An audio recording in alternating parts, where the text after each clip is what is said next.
Mesdames, Mesdemoiselles, Messieurs, bonsoir à toutes et à tous, j'espère que vous vous portez bien. Aujourd'hui, comme d'habitude, petit react à chaud après la course sprint.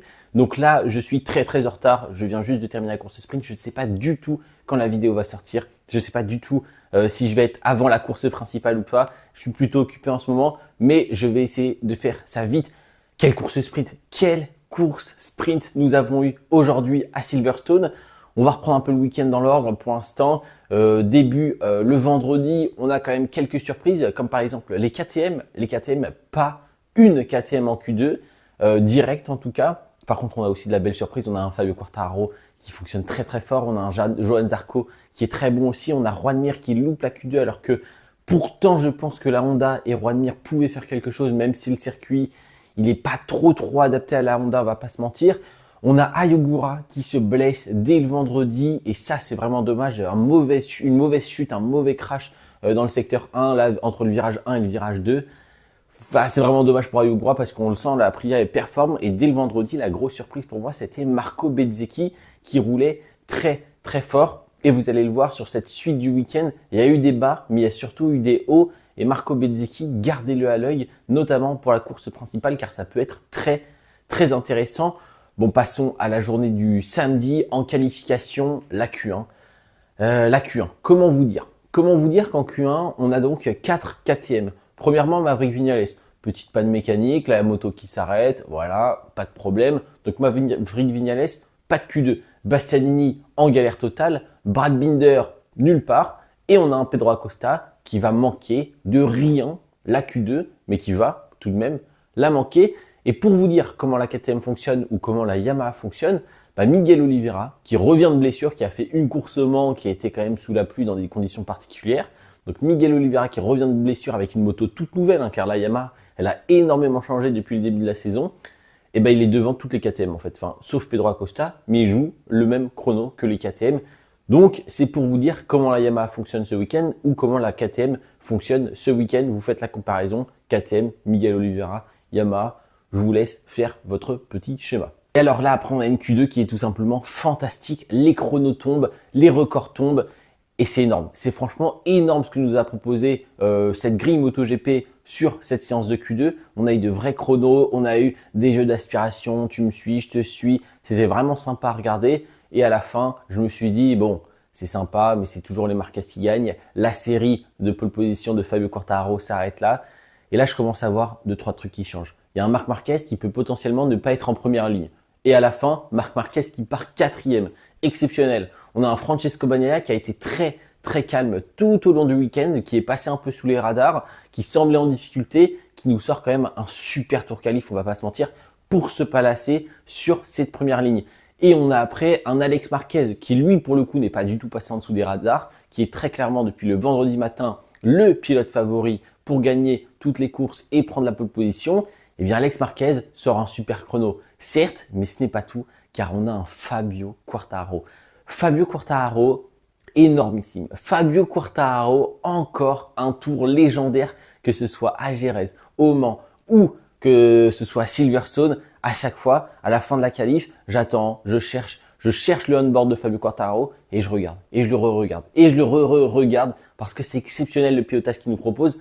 On a une M1 un peu revisitée, on en parlera dans le BRK de lundi avec un peu de nouvelle aérodynamique, un package électronique totalement revisité et qui a l'air de très bien fonctionner, même si en course c'est un peu plus compliqué. Des améliorations côté châssis, notamment côté bras oscillants. Et franchement, la M1, elle performe sur un tour, on voit énormément de vitesse, on voit de la maniabilité, une super stabilité en entrée de virage, beaucoup de précision, beaucoup de facilité pour Fabio Quartararo sur les entrées de virage et dans les sections rapides. Waouh, juste waouh. Et puis tout ça accompagné d'un pilotage, s'il vous plaît, mesdames et messieurs, un pilotage pépite. Donc, la qualif exceptionnelle pour Fabio Quartararo. Si on passe maintenant à la course sprint, et là aussi, on a eu de grosses surprises et on va commencer par le fond de cette course sprint, ceux qui ont quand même réussi à marquer des points.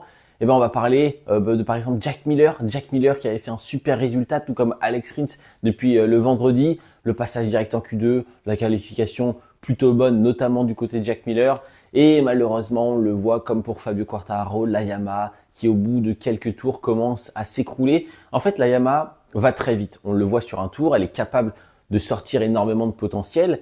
Mais le problème derrière tout ça, c'est au moment de la bataille. La Yamaha, elle peut aller très vite sur un tour parce qu'elle a de gros points forts, mais quand il faut se battre, la Ducati présente aussi des points forts. L'entrée de virage, la stabilité, on le voit, les frères Marquez, ils sont très très bons sur ce point-là. Mais elle a aussi cette facilité en sortie de virage avec le moteur et la traction disponible de partir très très vite et donc de faire des dépassements, de se faciliter certaines phases de pilotage.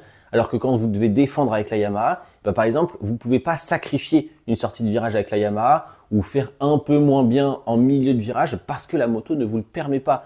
Après, si vous faites une toute petite erreur ou si vous déviez un tout petit peu de votre trajectoire, la moto ne vous permettra pas de rattraper cette erreur et de compenser, je ne sais pas, quelques mètres sur la piste par un peu plus de puissance moteur, par un peu plus de facilité en sortie de virage, alors que la Ducati, vous pouvez vous permettre des attaques, vous pouvez vous permettre une sortie de virage un peu différente parce que vous savez que la moto est si complète et si stable et parfaite que en sortie de virage, il y aura la puissance, il y aura le grip. Dans le milieu du virage, vous êtes arrivé un peu fort, c'est pas grave, vous pouvez faire tourner la moto, il n'y a pas de problème là-dessus. Et c'est ça aussi qui fait la différence. Et bien sûr, la gestion des pneus. On voit la Yamaha qui s'écroule, qui demande beaucoup aux pneumatiques car on est obligé de forcer sur l'avant pour essayer de garder le rythme.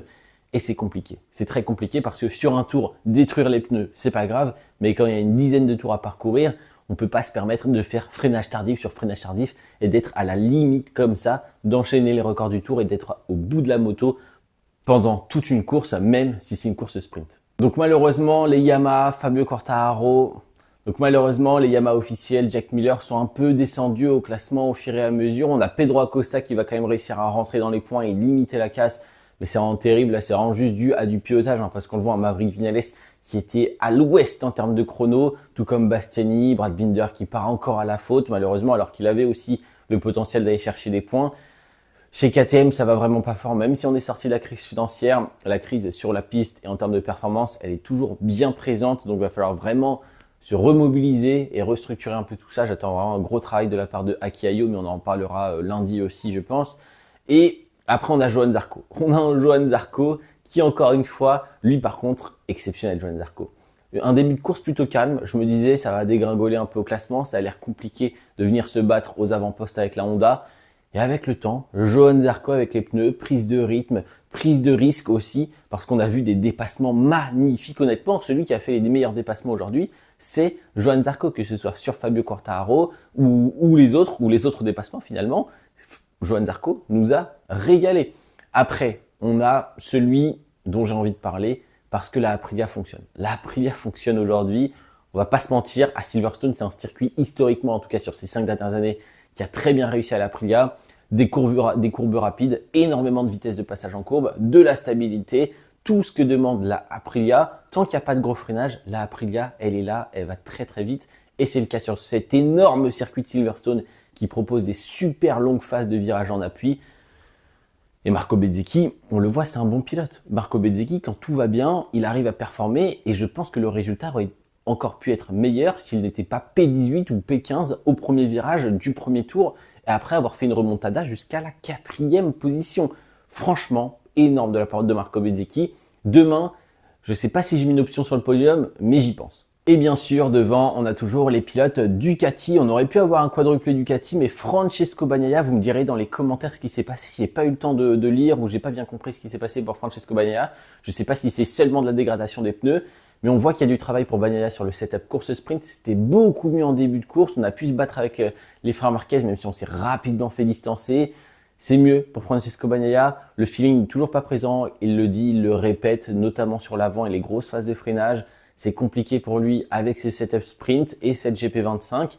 Mais il y a clairement un autre problème. Il y a d'autres problèmes aussi autour de ça, parce qu'à la fin, on a une dégradation des pneus, je pense, qui est énorme. On voit un Bagnaia qui ne ressort pas des virages, qui se fait prendre par des Honda, des Yamaha, même des Aprilia, parce qu'on rappelle, un Bagnaia à la fin, c'est une bataille avec des tracteurs. Hein. Aprilia, Yamaha, Honda, KTM, quasiment la KTM de Pedro Acosta.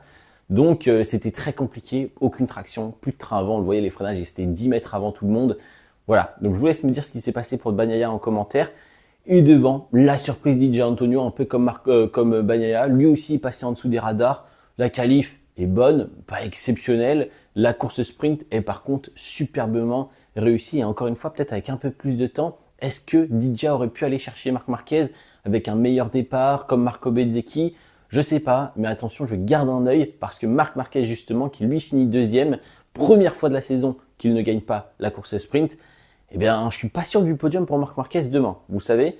Et Alex Marquez, alors là, pour le coup, j'ai absolument rien à dire, hein, juste parfait. Il a saisi l'opportunité dans le virage numéro 3 quand Marc Marquez s'est loupé. Il a pris la tête de la course sans forcer. On le voyait, stable, serein. Il n'y a pas de problème pour Alex Marquez sur ce circuit. Il est le grand favori demain. Et je passe d'ailleurs au pronostic. Donc bravo aux 3 sur le podium. Une très belle course devant. Il ne s'est pas passé grand-chose. C'est pour ça que je ne m'éternise pas là-dessus. Et puis on arrive aussi sur les 10 minutes.